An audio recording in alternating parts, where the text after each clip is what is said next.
Hello, this is JMU. What kind of stats can my university bring you? Bring you stats we shall. I'm probably gonna get canceled for this video, but oh well. As you can see in the title, I have went on 8 separate dates in 1 month. That is precisely why I have not uploaded in a while, because that time could have been spending uploading and making a video. I was busy talking to girls, going out with girls, this, that, and the third. It's been a long ride, but we essentially have a spreadsheet of all the data and all that stuff. So, one thing that I'm going to go ahead and get out the way, they've all been through strictly dating apps specifically. So, after I'm done with the stats, you guys will see that even someone who is of average looks, an average man, average height, average income, with not the best game in the world, can still find some sort of success on things like dating apps and whatnot. So, anyway, we have 6 dating apps. We have Facebook Dating, OkCupid, Plenty of Fish, Tinder, Bumble, Hinge.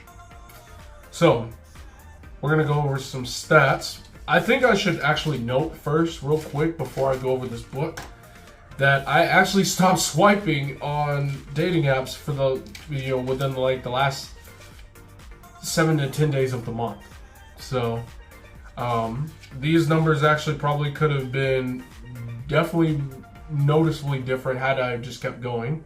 But it was just too time consuming, and I already had enough women I was talking to anyway. So here we go. So we're gonna start with the smallest apps, or smallest trafficked apps, and we're gonna go to the ones that had the biggest traffic. So starting off with Hinge, I got 4 matches in total. Out of those 4 matches, 2 of those were conversations. 1 of those turned into a phone number, and that one that was a phone number did turn into a date. And I did kiss / make out and sleep with that one woman. Now, she did not have any kids. She was under 25 years of age. So we do have other categories as well. You know, when it comes to age, I do have a category of under 25, 25 in between like the 25 and 30 range, and then 30 plus. So I do have that going on as well. So, conversion rate rise, that's about a 25% conversion rate, you know, in terms of numbers, sleeping with, and, you know, of course, you know, going on the date with, making out, all that. So that's an insanely good conversion rate from a guy's perspective. So let's go ahead and check out the second smallest app, being Plenty of Fish. Oh, by the way, with Hinge, I swiped on Hinge the least amount out of all the dating apps. So that's, to no surprise, that's the smallest trafficked place. Plenty of Fish was the second smallest traffic from a traffic perspective, but I also didn't swipe on Plenty of Fish that often either. So I got 7 matches. 3 of those matches I did not even initiate contact with, so only 4 of those matches turned into conversation. 1 of them resulted in a phone number, and that person I did sleep with and whatnot. So out of those matches, 2 of them, 2 of them had kids, right? 2 of them had kids. 4 of them were 30 plus years of age. 2 of them were between 25 and 30, and 1 was under the age of 25. Now we're going to go up the list to number 3, OkCupid. OkCupid, I got 9 matches in total. 4 of those turned into convos. 2 of them I did. 2 of the other 5 that I didn't have convos with, I did attempt to contact, but I did not get a message back. Which means 3 I did not initiate contact with, even though I matched with them. No numbers, no dates. Obviously, I didn't sleep with them then. 1 had kids. Surprisingly, only 1 out of 9 had kids. And 2 of them were over 30 years of age, 4 were between 25 and 30, and 1 was under 25. Now we're going to move up to Tinder. Tinder, I got 12 matches. 3 of them I did not message, which means that leaves 9. And a good amount of them did not really respond to my first message. 4 of them did result into conversations though. 1 number, and I made out with this one. I did not sleep with them. So, out of those matches, 4 of them had kids. 3 were over 30 years of age. 4 were in between 25 and 30. And 5 were under the age of 25. Now we're going to go to Bumble. With Bumble, I had 10 matches. 3 did not start the message with me, so only 7 of them resulted in the conversation. 3 were numbers, or 3 of those 7 convos resulted into phone numbers, and 2 of those 3 phone numbers resulted into dates, and 1 of them I managed to sleep and make out with. Now, 3 had kids, 4 were 30 plus years of age, 5 were between the ages of 25 and 30, and 1 was under the age of 25. Right. Now we're going to get to the big one. The big one here. Facebook dating. I got 72 matches. 20 of them I did not even initiate contact with. 20 of them I did not message. So that results into that goes down to 51. So 50 out of 51 of those that I messaged, right? Or they messaged me. 21 of them resulted into conversations, which means more than 3 messages, I got more than 1 response from her. So that's what I mean by convos, by the way.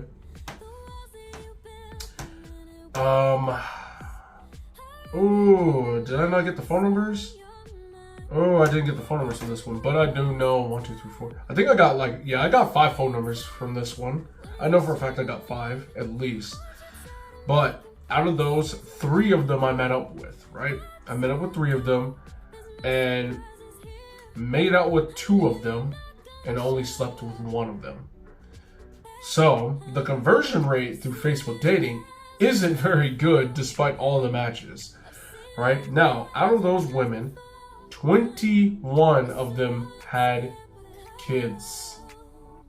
21 had kids. Now, with the age stats, these are a little bit skewed. So for those of you who don't know anything about Facebook dating, for matches that you do not send messages to, there's a bar up top, but they only show you the recent 5 matches. So essentially, if you wanted to see your other previous matches, you're going to have to delete or unmatch some other women. So I forgot to get the ages of those women that I kind of unmatched, just so as I was cycling through them. But I did remember to get whether or not they had kids or not. So the 21 kids is accurate. Now, in terms of ages, I didn't include the other women that I unmatched with, so those are not included in the numbers. So out of those women, 37 women were 30 plus years of age. 37 of them. 15 of them were 25 to 30, were between 25 and 30, and only 1 was under the age of 25.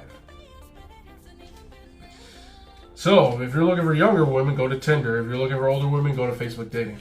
What did I learn through all this stuff? Well, first off, there's a couple more stats. So, totaling all of the platforms together, that totals to about 3.8 matches per day.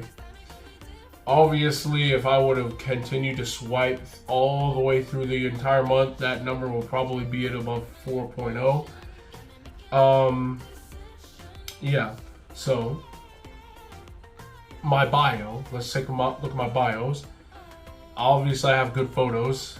You know, most guys don't take good photos, but I can show in my bios my header, my headliner, or whatever, would depict something of a bad boy, whether it be trying to be the good guy for once, or let me get you making all the wrong decisions, right? And women still swiped on me. I've even gotten comments from one of the women I went on a date with saying, hey, you know, I saw your bio, which I'm pretty sure most women read bios. I saw your bio and I saw something like, let me get you making all the wrong decisions. I thought, oh man, here we go, another fuck boy. But yeah, here she was, still entertaining a phone conversation with me, still meeting me, you know, still going on the date with me, enthusiastically at that too, by the way. But granted, she also wasn't looking for anything serious either, so I guess that definitely plays a role. Anyway, so it goes to show that even if you depict yourself as a bad boy, if they are attracted enough to you, if they are drawn enough to you, they don't care. Period, point blank. In fact, a good amount of them were looking for something serious, and half of them still went out with me. Now, granted, that's what it says on their profile. You should know better than to go by what you see on their profile. You obviously got to do your own investigation there. So there's that. Now, a couple of things that I had to do before I met up with these women on dates. One, I had to disclose what I was looking for, so I made sure I wasn't misleading them, right? Now, most of the time they asked me, so I didn't really have to just disclose this stuff, just unsolicited. So I'll say something along the lines of, I recently just got out of an LTR or long-term relationship, so I'm not looking to hop into anything right away, you know, so I am looking to date casual. However, I prefer to date one woman at a time, you know, that means still go on dates, go out and do things, etc., and all this stuff. And most of the time they were still down with it. Only one wasn't really down with it and all that, so that was fine. And the other thing I had to do was let them know, hey, I like to touch, right? Not be touchy-feely and all that other stuff, you know what I mean? Not grabbing asses and stuff. I'm talking about, I like to hold hands, lock arms, you know, maybe have my arm around your waist, you know, obviously if they're comfortable enough. You know, I will disclose stuff like that just to make sure that if they are somebody who has a point of contention with touch or doesn't like to really be touched like that, that they can say, you know, disclose that right then and there. So I can obviously be respectful, of course. Yeah, most were fine with it. Only one woman really didn't want to be touched like that, so I proceeded accordingly. Now to the actual dates, right? One was a morning coffee date, not my idea. One was ice skating, one was roller skating, one was bowling, one I pulled up at her crib, one I met at a park, and we walked around the park and went on a nice little excursion or adventure, went to different places outside of just the park. So that was nice. One I met at a young folk spot / pub thing. There was alcoholic beverages there, of course. And then one was at a other frozen beverage shop. This in particular, this was a 0 degrees. So, what did I learn from the dates in general, right?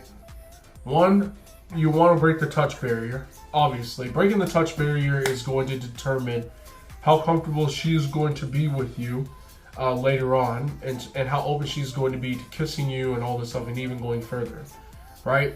So, you know, most of the women I went on dates with were already excited to see me, already excited to be on the date with me, which definitely helped. It helped a tremendous amount, right? How into you they are is going to reflect how comfortable they are and how receptive they are going to be to your touch and whatnot. Right, that matters a lot. So if you're meeting somebody and they're kind of neutral with you, you know, they're just kind of, you know, I don't mind meeting with you, but don't show really too many doesn't show any signs of enthusiasm or excitement, it's going to be a lot harder to escalate that said sexual tension, right? 2, the kind of dates that I chose, right? Like, for example, the ice skating, the roller skating, or the bowling, right? Somebody who hasn't, I will ask, right? When's the last time you've been bowling? Or when's the last time you've been to a skating rink, right? And if they say something like, oh, it's been 10 years or something, right? Then that's perfect, right? Because I chose dates that, 1, I can interact with them. Take note, by the way, I purposely did not do any dinner dates. Bad idea. You want to stick out from every other guy. Most guys by default are not going to stick out because they will do dinner or lunch or whatever. Cool. But anyway, let's take these 3 dates for example, right? Especially the skating ones, right? If they have not done those things in a good while, that is a good thing, right? That puts you in a teacher-like position, which puts you in a leadership position, which will 2, force them to trust you, right? They're gonna have to trust you, which means if they trust you in that, they can start trusting you in other areas. And 3, it forces, you have to touch them at that point, right? You breaking the touch barriers and stuff like that is almost like a requirement when it's like a hands-on thing where you are teaching them. Obviously for skating, you're gonna have to like hold their hand here and there to make sure that they don't fall on their ass. So dates that you can interact with them, teach them something, again, puts you in the leadership role. It doesn't even have to be those, right? Let's say you're someone who likes guns a lot, right? And you say, hey, when's the last time you shot a gun? Have you ever shot a gun before? They say no. Oh, I got like an open space over here. I can teach you how to shoot guns. Hey, you can show them the proper forms, guide their hands and this and the third. Shit like that, breaking the touch barrier, teaching them, shit like that works. So, on the dates, again, you give them a hug off rip the moment you see them. I ain't talking about no side hugs or none of that. 2 arms, bringing them in to where, basically your face is touching their hair. You want to be that close, and you don't have to hold a hug, man. You just hug, and boom, that it ain't nothing deep, right? One of the things, and just some of them are just so into you to where they're willing to lock arms and they're willing to have your arm around their waist and all this stuff. They'll just be all up under you and shit. You know what I mean? It can be like that, especially if they're into you. And there's ways you can tell. There's ways you can tell before you even meet the person. You can tell, right? Like they're just looking forward to it. Like they'll say certain things to where you can kind of pick up on it before you text them. 2, if they're around you, when you actually do meet and they're smiling at you, all teeth and shit. If they're smiling with teeth a lot, that's a big sign that they're into you. And this, that, the third, right? So if they're into you, things become infinitely easier, right? You can easily escalate the sexual tension and whatnot. Cool. A few of them I met a second time. Now, those that I met a second time, I slept with all of them. So if you saw them the ones I saw a second time, 100% conversion rate there.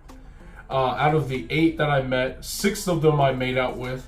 I managed to sleep/make out with, or not sleep with, but kiss/make out with. Only 4 did I actually sleep with. So the conversion rate was nice. Now, in terms of that, right? Plausible deniability, right? Especially if the woman is into you. If she's into you enough, she wants you to give her plausible deniability, right?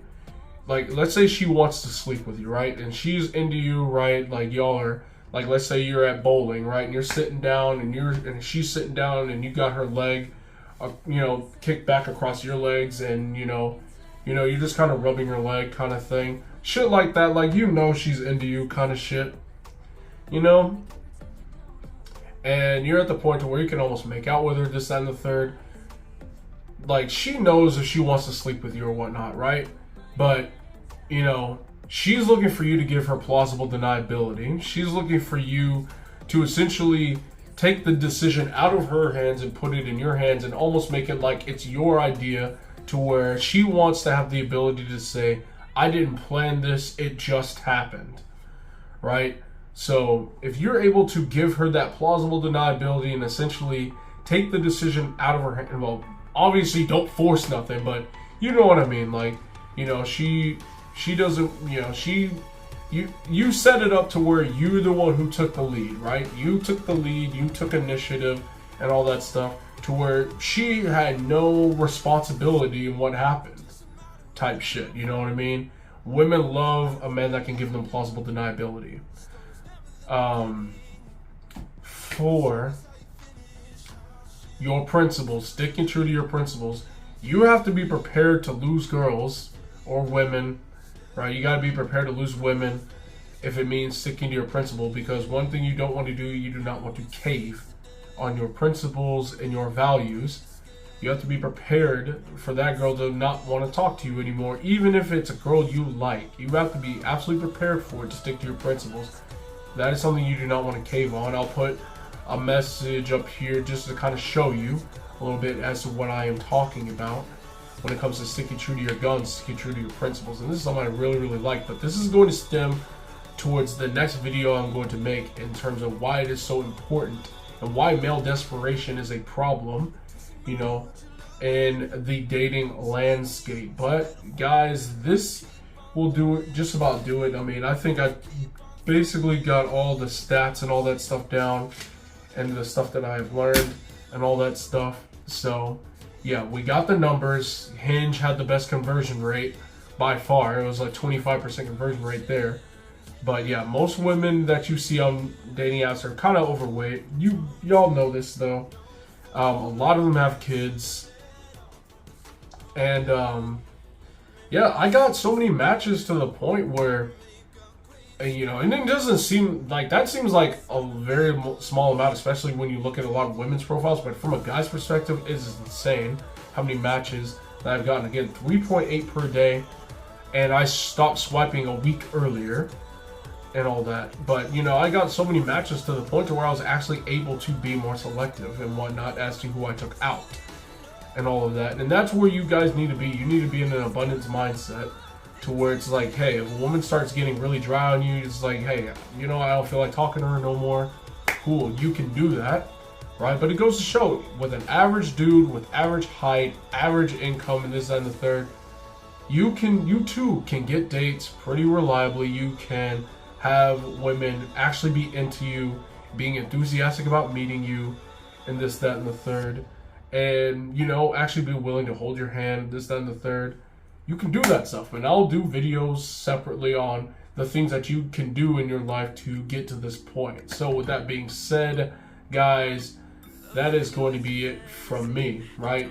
You guys got any comments, concerns, or want to send me a personal story of yours regarding a girl, whatnot, email me at justformenuniversity@gmail.com, and I will be sure to get that back to you. But with that being said, guys, this is JMU. We out.